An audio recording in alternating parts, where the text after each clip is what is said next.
Hey fellow Dark Knights! This video will be for general ideas on doing above average damage as a Dark Knight. I will be giving some tips that I keep in mind while pushing DPS as a tank. Hopefully some of these tips will help you guys improve your own percentiles. The main difference that I noticed between top Dark Knights and average Dark Knights are writing on party buffs, boss uptime, some skill optimizations, mid-rotations, and using pots properly. Please note that high-quality infusions in food will make a huge impact on your purses.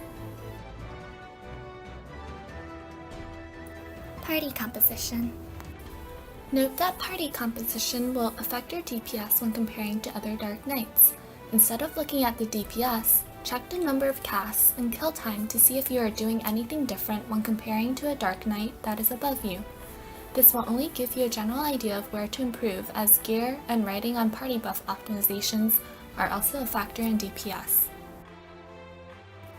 Warrior and Dark Knight is currently optimal for DPS over Paladin and Dark Knight, since Warrior's opener allows both tanks to not use an aggro combo.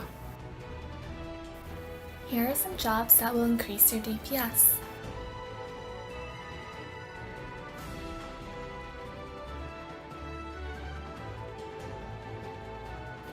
Uptime and GCD writing. Uptime. You want to be on the boss auto-attacking and using your GCDs as much as possible. This is called uptime. Holding plunge can sometimes be beneficial to your DPS to have more uptime on the boss, as long as you don't lose the usage of it throughout the fight. Here are some examples of using plunge for uptime. O1S's downburst, O2's long drop,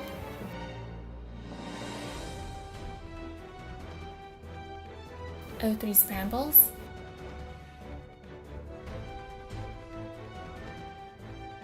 and O4's double attack.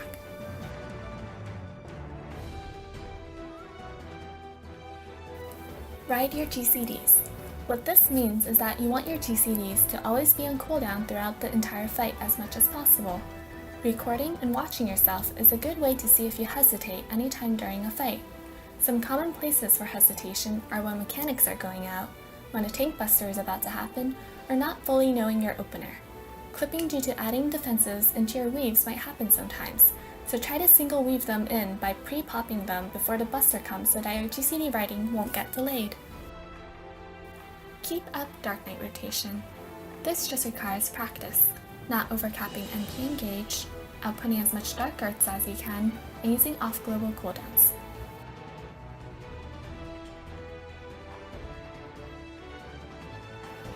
Skill optimizations.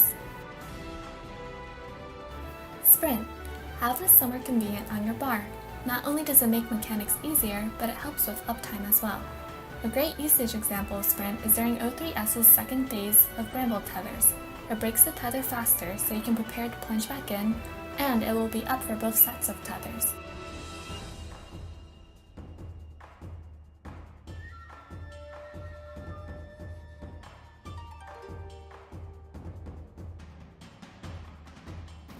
Plunge. Only hold when needed to gap close for uptime, otherwise use whenever it's off cooldown. Salted Earth. Use Salted Earth off cooldown. The only times to hold Salted Earth is when the boss is about to be moved.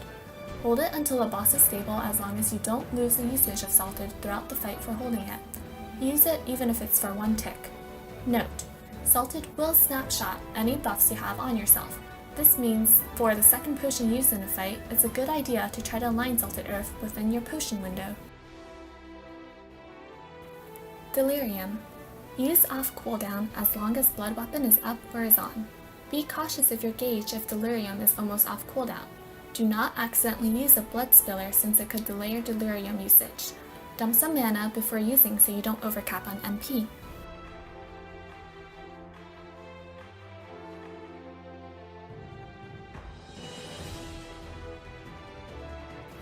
Mid-rotation optimization. Carve and Spit and Blood Spiller for trick attacks after the opener. Reference Carve and Spit as your trick timer, since trick is also a 60-second cooldown. Party buffs will always try to stack with trick attack, so it is better to focus on that debuff. Your goal is to fit 3 to 4 Dark Arts into every trick attack throughout the fight.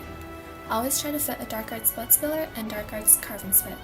At minimum, fit in a Dark Arts Soul Eater if you cannot Blood Spiller into Trick window. This means that when you have around 15 seconds on Carve and Spit, try to have over 4,800 mana and 30 plus cage. If Carve and Spit has around 15 seconds on it and you're at 50 plus cage, hold the gauge for Blood Spiller into Trick, unless you're about to overcap cage. Here is a video example of a mid-trick attack.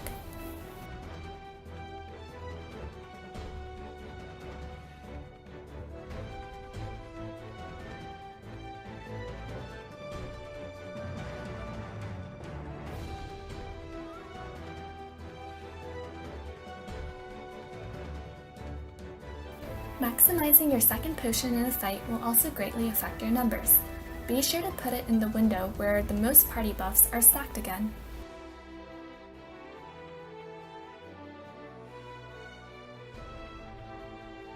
So in summary, ride your GCDs, have as much uptime on the boss as possible, keep up your rotation, optimize Plunge, Salted Earth, Delirium, and Sprint usage, maximize party buff windows, aka Trick Attack, memorize Tank Busters and your defensive rotation, pre-pop defensives for single weaves so you don't clip, and use your high quality infusions and food.